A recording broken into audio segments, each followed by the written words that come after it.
Hello, Hello, welcome back to our channel, Edel Adele Inspire, Inspired, dengan gue Edo. dan gue Dela. Di video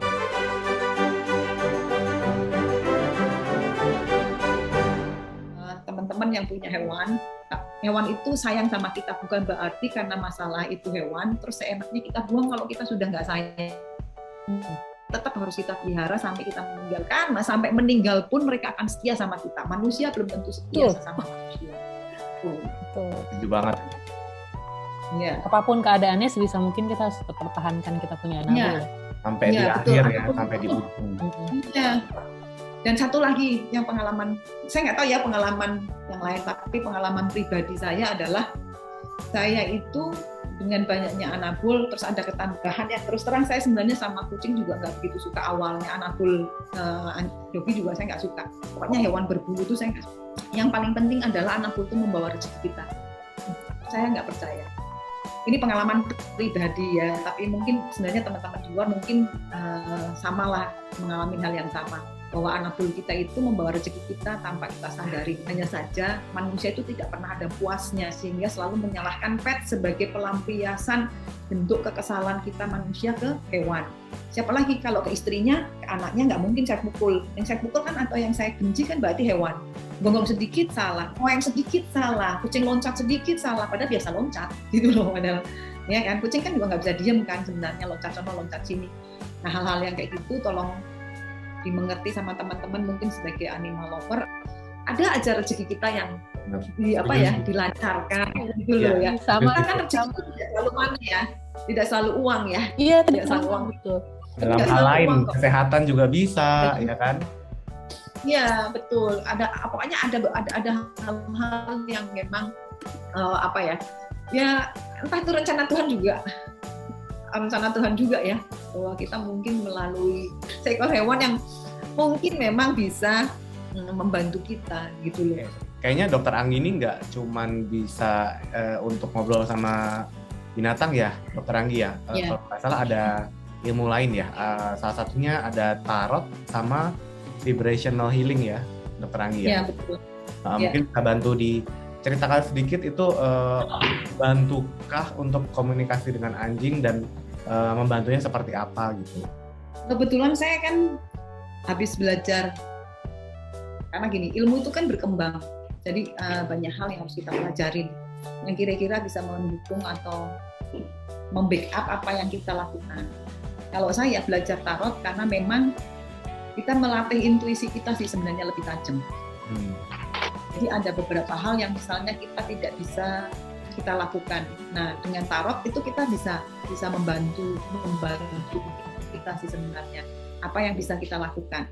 Nah, jadi ingat, mungkin kenal Carl Jung, seorang psikolog lagi, kalau ngomong tarot nih, yang ngomong tarot. Jadi saya bukan ahli jiwa, tapi karena saya kedokteran, jadinya saya tahu dan karena belajar tarot pula baru saya tahu kalau Carl Jung itu seorang psikolog atau dokter hewan itu sama dalam mengobatin pasiennya yang mengalami gangguan kejiwaan itu dengan tarot itu bisa digabungkan sebenarnya antara animal communicator atau sebenarnya bukan animal communicator kan hewan ya sebenarnya kalau kita ngomongnya thinking atau komunikasi nonverbal sehingga bisa buat untuk semua makhluk hidup itu kita bisa pakai dikombinasikan dengan tarot sebenarnya.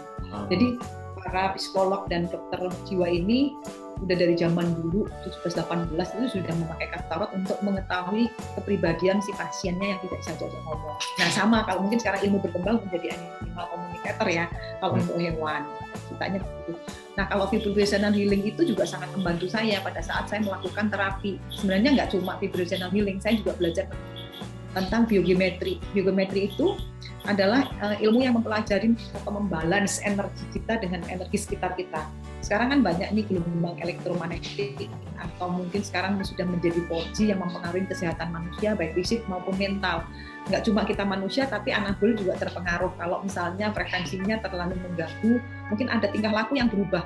Di situ tuh sangat membantu sehingga saya bisa mencarikan simbol atau frekuensi tertentu yang bisa menetralkan si makhluk hidup yang ada di dalam rumah kali. Kalau dari Dokter Anggi sendiri, fokusnya kan sebenarnya lebih ke arah animal communication ya untuk tarot dan VH ini sebagai tambahan ya, pendukung aja gitu ya dokter. Jadi Ya, maksudnya betul. bisa nggak ntar kalau misalnya ada penonton Edel nih ternyata tertarik animal communication tapi misalnya ditambah dengan tarot plus VH gitu, itu bisa nggak ya? Bisa, karena sebenarnya ini sudah berjalan sebenarnya. Ada yang animal, biasanya mereka suka nanya, dok healingnya gimana terapinya.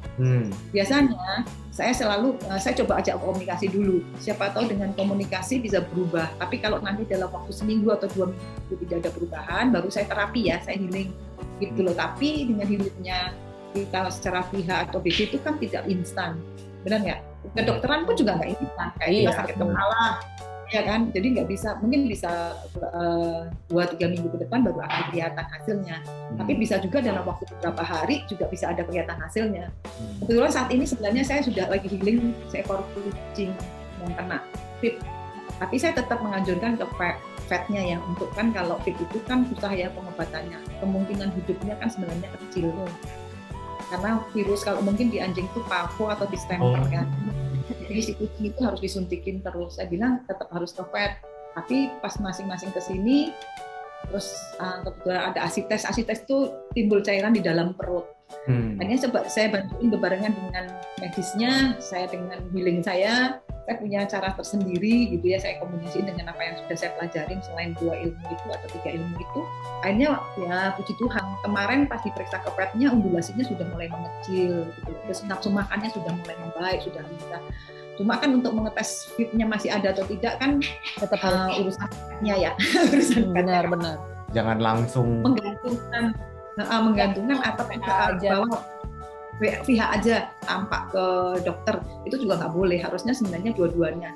Pihak bisa kita lakukan seandainya kita misalnya di daerah IDT atau daerah terpencil, nggak ada dokter, mungkin kita melakukan jauh, mau nggak mau kita belajar juga. Punya saya tetap harus minum obat. Jadi obat pun kira-kira mana yang cocok buat anakul kita atau diri kita sendiri manusia kan lebih tepat gitu loh. Nah, dengan kalau kita kan di Jakarta banyak vet juga, maksudnya harus tetap konsul ke vetnya. Tapi memang yang saya tekanin itu ya nggak mudah, ya nggak mudah dan nggak bisa cepat, nggak bisa instan. Karena ada orang beranggapan kalau sudah diancam, anak saya bisa masalahnya. Beres pokoknya. Nggak, masih tetap tipunya sembarangan ya. Terus kalau mencari yang hilang, kok nggak nemu-nemu ya, kok nggak balik lah, kamu cari nggak? Kalau sesuatu yang hilang itu harus dicari. Kita kan hanya ngomong sama anakulnya, ciri-cirinya ada di sini, terus saya kasih petunjuk, saya tuntun biar dia bisa pulang ke rumahnya, makanya selalu minta foto rumahnya atau segimana, pokoknya data-data yang saya perlukan untuk menunjang anakulnya ini bisa kembali. Tapi kalau nggak dicari ya sama aja.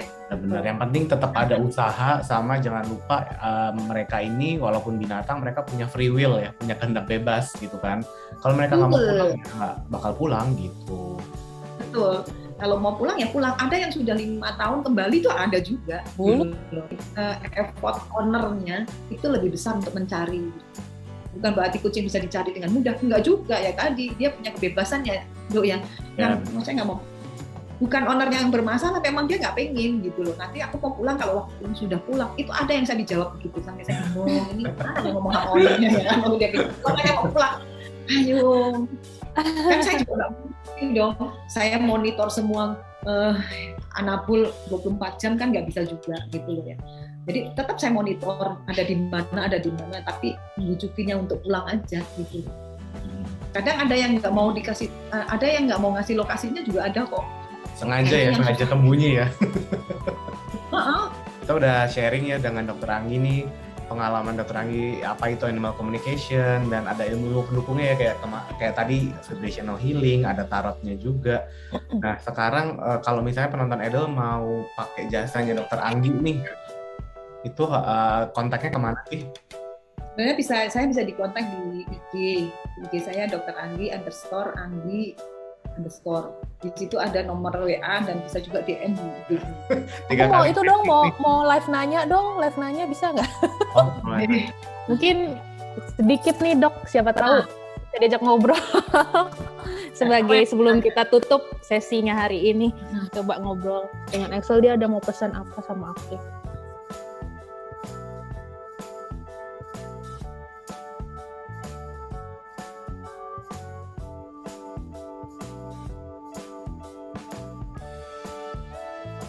Ya sih mungkin nggak apa-apa, yang penting diperhatiin sama dikasih makan ya, makannya jangan telat. Iya. Tahu dia kalau maminya emang suka telat kasih makan. Oke, tadi kita udah ngobrol dengan Dokter Anggi. Wah, kita udah nggak berasa ya Dok ya, udah ngobrol berapa lama nih? 1,5 jam. Dan ternyata memang animal communication itu bukan sesuatu hal yang klinik ya, gaib atau yang klinik. Nah, itu bisa dipelajari dan nyata adanya. Tadi kan terbukti sudah ada pesan dari Excel gitu kan, dari Dokter Anggi disampaikan. Jadi mungkin kalau teman-teman yang penasaran nih, kenapa ya anabol gue susah makan kek, atau galak, atau mungkin sekedar ingin tahu aja dia ngomong kayak tadi gue gitu aja, nggak ada masalah sama Excel, pengen tahu aja dia ngomong apa, pengen tahu sayang atau enggak. Kan tahu-tahu ada aja pesan yang nggak terpikirkan dengan kita sebelumnya gitu kan. Jadi ya mungkin bisa langsung hubungi Dokter Anggi, ini kontaknya nanti kita cantumkan. Oke, makasih Dokter Anggi ya buat waktunya. Makasih dong. Mau di interview sama Edel dan waktunya juga nggak singkat ya, panjang banget. Sama. Karena bahasanya menarik ya, dari A Menarik sampai banget. Seru banget dan emotional roller coaster sih buat kita semua, kita berdua ya, karena maksudnya tadinya awalnya ketawa terus tiba-tiba tengah-tengah jadi sedih gitu ya, terus terakhir tadi juga pesan dari Excel juga sedih juga gue. Harukan iya benar-benar ya, ini nggak nyangka loh, gue pikir dia kayak mau apa kayak makanan kayak snack, kayak ternyata pesennya kan berat ya, jadi kita nggak pernah tahu ternyata ada pesan-pesan khusus dari Anabol. Iya. Nah, kita berterima kasih ya buat Dokter Anggi buat waktunya. Iya, makasih banget ya Dok Anggi. Sama-sama. Oke, mungkin sekian video hari ini dari Edel. Gue Edo. Dan gue Dela. Dan ini Dokter Anggi. Ini Dokter Anggi. Sampai jumpa di video berikutnya. Salam. Salam. Bye. Bye.